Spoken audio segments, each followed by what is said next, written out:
I grew up in a small town deep in the heart of Appalachia, so deep that cell phones are spotty at best and mostly just plain don't work.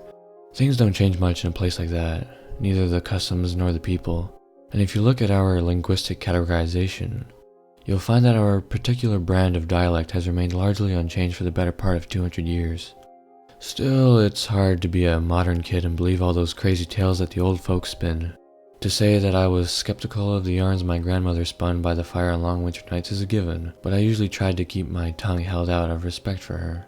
There were a few times though that I heard a light snicker slip out of my mouth when she would end the story with, "We here in the hollers remember things the rest of the world forgets. We keep the watch in the night and the memory of the old ways alive. We here in the hollers, we don't forget." In those instances, she would just click her tongue at me and look at me like she was sizing me up. I was 16 the fall that Grandma got sick and descended quickly onto death's doorstep. One thing that always scared me about her in those last few months was that she was in and out of reality, swimming in a sea of time. So you could never quite tell what name she would call you by. It was pretty different from the quick-witted grandmother I had grown up with. It was one of her good days, one of her last, that I was visiting on a day deep in autumn turning winter, and she asked me, "Jackie, my boy, how old are you now?" "16, ma'am. Be 17 come next July," I replied, curious as to the reason for the question. I watched as she seemed to weigh something and then told me to have a seat on a stool near where she sat at the dining room table.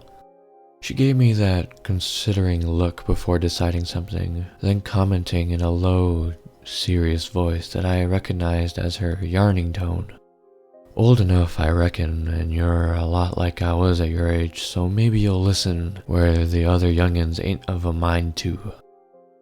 I settled into the seat by her side for the inevitably long story that she had in mind, just hoping that she would stay lucid long enough to finish the whole thing for the first time in months. She started innocently enough with a story from when she was a girl, not the first, or the 1000th, of those I'd heard, but it quickly took a much darker turn than normal.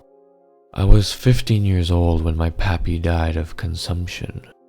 Back in them days when a man died, you had a proper wake, complete with a 3-day viewing and a long line of mourners coming in and out of the house to the point where you forgot who was a mourner and who was just there for a bite of free pie.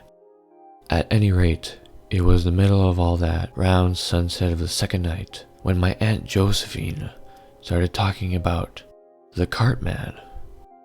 Everybody hushed up real quiet, and my Grammy told my aunt to keep her mouth shut about the doctor, that them old wives' tales only applied to wicked men. My aunt kept pointing out that the cartman probably came for everybody all the same, and that Pappy's soul was in danger of being taken. Grammy wouldn't hear nothing of it, and by Aunt Josie cut off her jawing about the doctor this and the cartman that. Well, I had heard enough stories about the cartman to want to see it for myself, so I set about staying up all night with my cousin Ellie. It was about midnight when the animals went quiet except for the nervous whinies of the horses in the barn over on the next property. Everybody except me and Ellie were either asleep or gone home for the night, so we was the only ones that saw the way the wind whipped about, and how the clouds up in the sky had that low blue tinge like just before a tornado. Ellie heard him first, the low clip-clop of horses giving way, somebody rounding the last bend towards the house. All we could see was the outline of a dark carriage with an even more darkly cloaked man at the helm holding the reins. He stopped about halfway between the neighbor's house and ours, and he was the biggest man I had ever seen, or have seen since, every bit of 7 feet tall. He raised his head and looked to be sniffing at the air for a few minutes before making his way over to my grandparents' front stoop, the goosebumps I had getting bigger by the second. Ellie was the first to break the death grip we had on each other, and she dragged me by the hand behind the couch just before the cartman opened the front door like it wasn't even locked. We could see that the thing, for that was no man, had skin the color of the full moon and no eyes, its giant row of teeth showing as it passed us not 5 feet away on its course to Pappy's body. He put his mouth up to Pappy's lips and breathed in once. What happened next? You ain't gonna believe, but I swear on a stack of 10 the good book that it happened.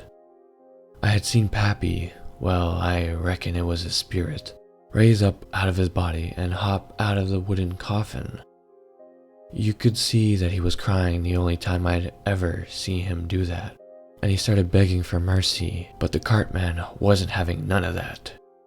It said, "Thomas McGee, you helped lynch a man after you ran 2 girls off the road driving drunk and just left them there to die. You owe a debt, a mighty big one, and you'll work off every second of it for me before you set 1 foot on the other side." Pappy took to crying even harder as he followed the cartman outside, seemed to not really have a choice. And we got to the window just in time to see Pappy being changed into a wheel spoke. We heard the cartman say through the screen door before he took off again, "You'll make a mighty fine spoke, but you quit your blubbering. You got lucky. The next man we go to see is going to be riding in the back, one-way delivery, you might say. No working off what he's done. Poor fool came wandering out from town. They do that sometimes. I can't get to the ones in the larger towns much, too much death and decay to sniff them out properly, and eventually wander out here, even if it does sometimes take a century or 2. The man pulled the reins and went trotting away after he got up in his seat again, and I never did have the heart to tell Grammy what happened. Only urged the ward off of the cartman for the rest of his life, and now I want to make sure that you do the same for me. I ain't done much bad in my life, but there's enough there that maybe I owe a debt to the cartman." "Grandma, what is the way to ward off the cartman?" I asked, too stunned at the story to do much else. "There's a saying that an apple a day keeps the doctor away that most folks think is talking about your health. But it ain't. The cartman is blind as a bat, Jackie. But he's got the nose of a bloodhound. You set out a bowl of apple juice or make sure that I drink some of it regularly at least a few days before I pass on. The smell of the apple juice will cover the smell of my death enough to confuse him, and he won't be able to snag me." I just sat there, numb, not knowing what I should say or do. Finally, I reasoned that if it would make an old woman feel good on her deathbed, then so be it. After all, what was the harm in telling her I'd do it just to ease her mind? After I'd promised her, a big wash of relief went over her face, and she said, "Why don't you fetch me a glass now?"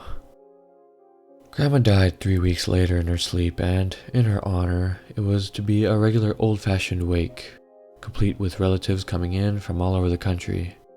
Dad told me that a man honors his word when he gives it to somebody, especially an elder, so I made sure to set out the apple juice the night the wake started, even though I thought the whole thing was bonkers.